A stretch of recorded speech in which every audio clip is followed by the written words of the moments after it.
ॐ महालक्ष्मी च विद्महे विष्णुपत्नी च धीमहि तन्नो लक्ष्मी प्रचोदयात्।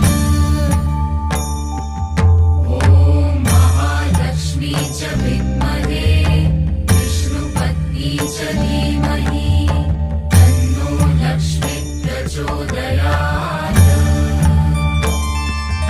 ॐ महालक्ष्मी च विद्महे विष्णुपत्नी च धीमहि तन्नो लक्ष्मी प्रचोदयात्।